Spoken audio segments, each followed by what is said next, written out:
Masalah pemilihan imam, ya, itu jangan juga terlalu nggak enakan.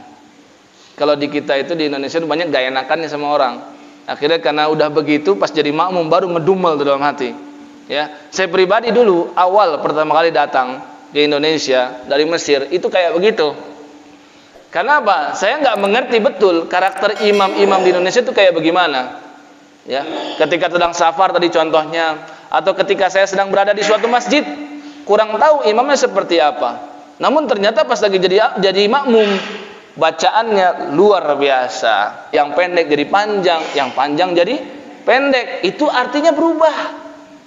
Ya. Mata itu artinya kapan. Dia baca mata, berubah artinya jadi mati. Ya, jauh sekali. Bahasa Arab itu lain harokat, lain arti, lain panjang pendek, lain arti, lain huruf, apalagi artinya jauh sekali. Ya, jadi ini sangat penting. Nah, cuman kita harus tahu juga Nabi SAW sudah memutus hal itu dengan ucapan wala ya'ummanna rajulur rajula fi sultanih. Jangan seseorang berani-berani menjadi imam di tempat kekuasaan imam yang lain. Saya di Al-Kautsar pertama kali, ya saya mundur, gitu kan, nggak mau jadi imam karena saya tahu ini kan bukan masjid saya, ya kan, pasti di sini sudah ada orang yang ditunjuk jadi imam. Maka wala ya'ummanna rajulur rajula fi sultani. Ya, kalau saya tinggal di sekitar Al-Kautsar, barulah boleh mungkin. Ya, tapi karena saya bukan orang sini, maka saya harus menunggu. Ya, ada orang yang lebih berhak karena ini ada sultannya dia, kekuasaannya dia nih si imam rawatib. Ya, kemudian Nabi sampaikan lagi apa? Wala yaq'ud fi baitihi ala takrimatihi illa biizni. Ini juga yang memutus. Ya, jangan sekali-kali berani seorang tamu duduk di tempat tuan rumah tanpa izin dia. Nabi berikan analogi. Saya datang bertamu, ya, ke rumah Bapak Ahmad. Bapak Ahmad itu punya kursi kebesaran yang biasa dia gunakan di ruang tamu. Dia tuh biasa duduknya di situ. Saya datang jadi tamu, belum dipersilakan duduk, langsung petantang-petenteng duduk di situ. Sopan nggak? Nggak sopan. Galil adab nih, nggak punya adab. Ya. Bahkan kalau misalnya dipersilakan duduk, biasanya kan kita nggak enakan. Oh iya, itu memang tempat dia. Kita cari di tempat yang kira-kira bukan biasa dia tempatin. Kan begitu kan adabnya. Ya, maka kita sebagai bukan orang setempat juga begitu. Ya, tapi Nabi katakan illa biiznih, kecuali dipersilakan oleh dia. Alhamdulillah, kesini-sininya saya dipersilakan. Ustaz, silakan. Jadi saya sudah terlepas dari hadis ini.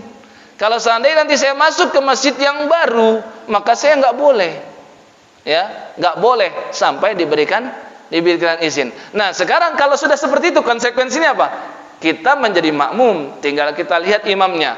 Kalau imamnya bacaannya terlampau buruk pada bagian Al-Fatihah, sampai Al-Fatihah itu merubah arti. Ya, sama alhamdulillah. Harusnya alhamdulillah. Jadi alhamdulillahirabbil alamin. Ini biasa banyak nih, ya. Nah, yang seperti ini jangan ragu kita untuk melepaskan diri dari jamaah. Ya, lebih baik apa? Cari jamaah yang lain. Atau tunggu dia sampai selesai, ada orang lain yang baru mau sholat, kita sholat berjamaah lagi sama dia. Ya, ini kalau sudah sampai kadarnya Al-Fatihah. Tapi kalau selain Al-Fatihah, maka hendaklah apa? Legowo saja.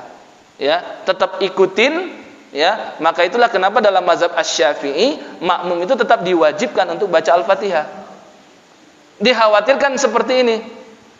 Ya, jadi dalam mazhab Syafi'i itu makmum tetap diwajibkan membaca Al-Fatihah.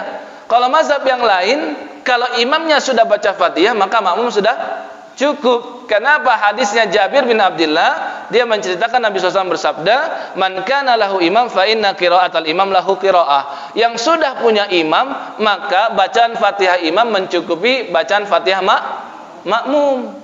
Ya, tapi dalam mazhab Syafi'i, mereka mengambil hadis ini juga mengambil hadis Ubadah bin Samit, la sholata illa bi Fatihatil kitab. Salat tidak sah kecuali baca Al-Fatihah. Dan ternyata sikap Nabi setiap kali ghairil maghdubi alaihim waladdallin itu keseringan memberikan jeda sebelum ke surat berikutnya. Ya. Ini jadi dulu di zaman sahabat itu ada nama sahabat Imran bin Husain dan ada nama sahabat Samurah bin Jundub.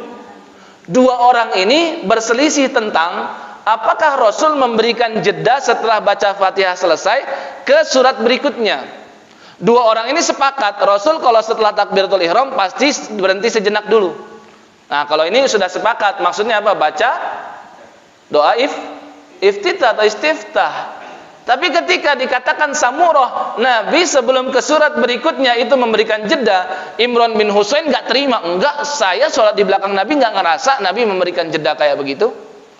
Ya, maka akhirnya apa? Dua orang ini menulis surat kepada Sayyidina Ubay bin Ka'ab. Ubay bin Ka'ab ini sahabat Nabi yang paling mengerti Al-Quran.